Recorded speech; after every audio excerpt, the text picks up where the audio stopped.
Hi, I'm Jacqueline Coates. Welcome to Paint Blooms, and what I'm going to talk about is what do you do to keep your paint wet in very dry conditions. It's another hot day in South Australia. I've left my paint for half an hour and look, it's already pretty much touch dry. It's developed a skin on it. So before I went out, I actually sprayed it with just a little atomizer. You can get a bigger one if you want. Just put it on a fine spray with water.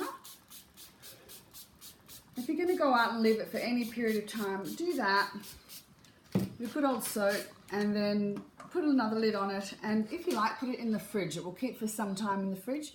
You can even Glad wrap it. Some people use a Tupperware container to put their paints in and use it as a palette and put the lid on it and keep it in the fridge. It will keep for some time that way.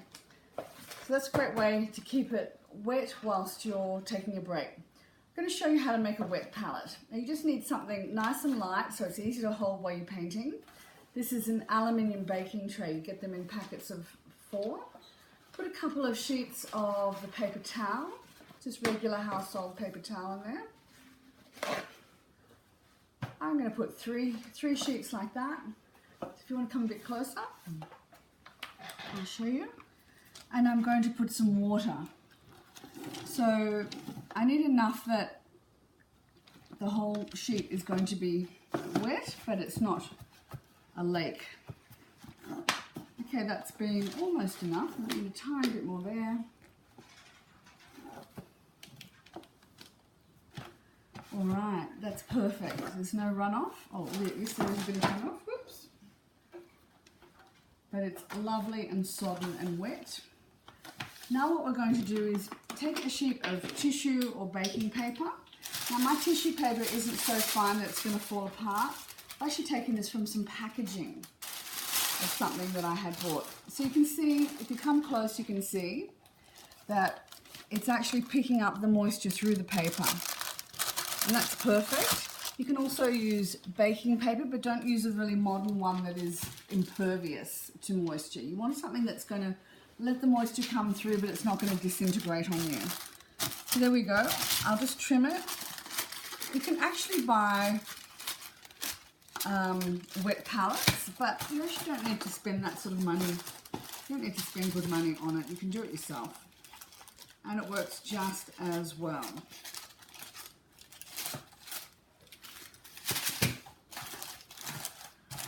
So there we go. Now when I touch that, it's damp to the touch. So that's perfect. So when I go to put the paint out, it'll look something like this. I put it around the edge. So I leave the middle for mixing if I need to. Put those colours out. This is a great way to keep your acrylics nice and wet.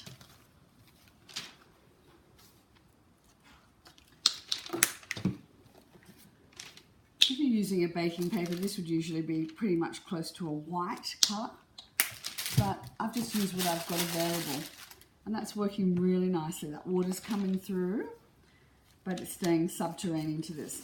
Now the difference is that, unlike this paint that's developed a skin after sitting there for a few hours, this paint, I'll be able to come in even tomorrow and it'll still be wet, because as it dries on top, it's drawing the moisture up from underneath in this little reservoir that's underneath that's got all the water, and we'll have wet paint consistently and it won't dry on us.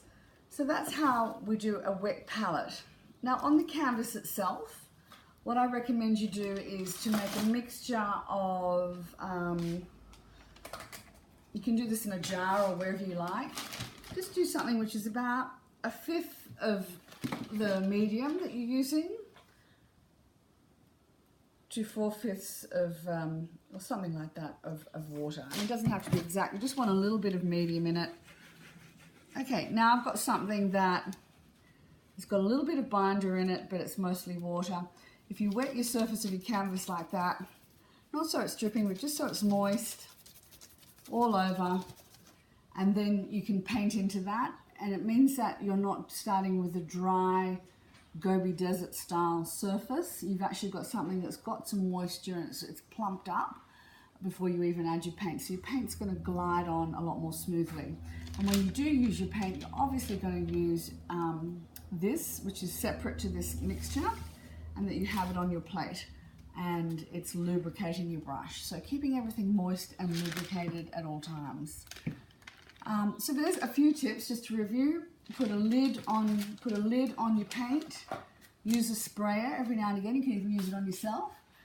The second one is make a wet palette, and the third one is make a solution, a fifth of it the gloss medium, the rest of it water, and just wet the surface of the canvas. It can be any stage of the canvas. It can be putting it before you do the underpainting, it can be before you do the first pass of colour, it can be before you do your finessing. So just plumping it up with a bit of moisture before you start. And those three things alone are going to keep your paint lasting longer, making it more manageable, and you'll have a lot less waste and a lot less hassle. Hope you like those tips.